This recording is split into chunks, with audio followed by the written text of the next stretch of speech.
Good morning. It's so nice to come into God's presence to celebrate life together. Good morning to all of you. As we begin this day, I pray that the Lord's blessings be upon you. As we tune our minds together, let us listen to the very, very important person in the history of our Bible, King Cyrus. King Cyrus's leadership. I was so excited to listen or read about him and glean about his life in the history. I just want to highlight on his life regarding his life. Cyrus II of Persia. He was born 600 BC, in the 6th century, in the land of Anshan, that is Iran now. He was born in a ruling family. His father was a king, Cambyses I, and Queen Mandani of Media. He was born in 600 BC but died on 4th December 530 BC at the age of 70. His father and his forefathers were all rulers of this place called Anshan, the capital of Persia. He was commonly known as Cyrus the Great because he was king of several nations. So he was named Cyrus the Great because he was very, very diplomatic in everything that he did. He conquered many nations. Okay, firstly, he was called the king of Anshan.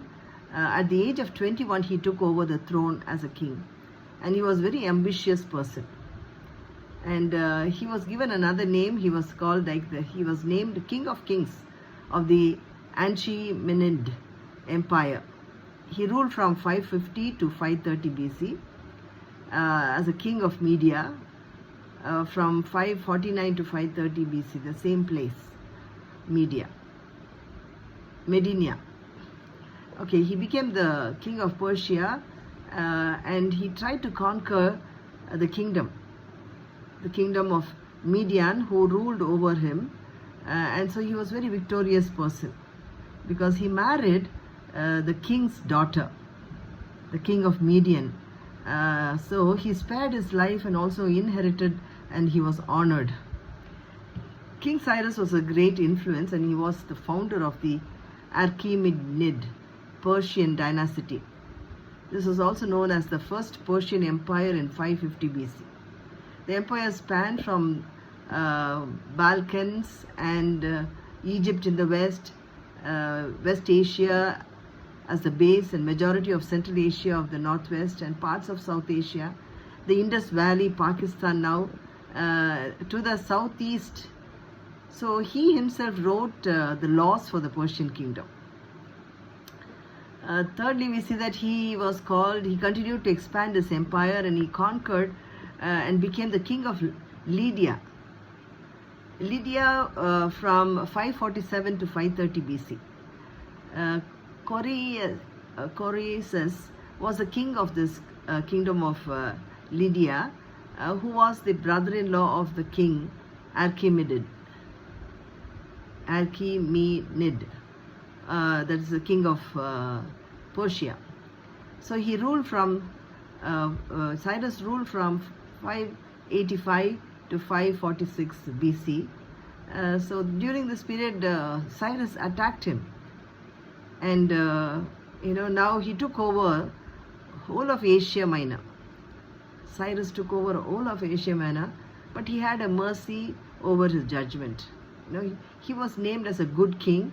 As I told you, he was called as Cyrus the Great, and he saw himself as a liberator of people and not a conqueror. As long as his subjects did not revolt or paid their taxes, he treated them equally regardless of religion or ethnic background. People were very, very happy he being the king of them. Especially the Greeks were his enemies, but the Greek literature wrote about this king as a noble king, a pure man full of wisdom, integrity, and all positive things about him. Fourthly, it says that he also was ambitious, more ambitious to become the king of Babylon. So he became a king of Babylon from 539 to 530 BC. We see that, how did it start? His eyes fell on the Babylonian Empire, which was the strongest of all empires. He decided to conquer Babylon also.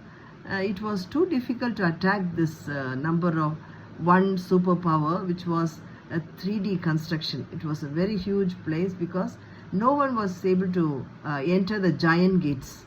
Here only the Tower of Babel was there, it seems. So they don't need guard, and so that on the top of there was a huge structure, and they worshipped this Marduk god, the patron god of Babylon, the Greek god. It is said that a man and a god image picture is there. So Cyrus decided to enter the Mediterranean Sea. Through sea, he thought he will enter that country, because the iron gates were so strong he couldn't even enter. So there we see that he went under the water and to enter the country, but the Babylonian emperors, the gates were there.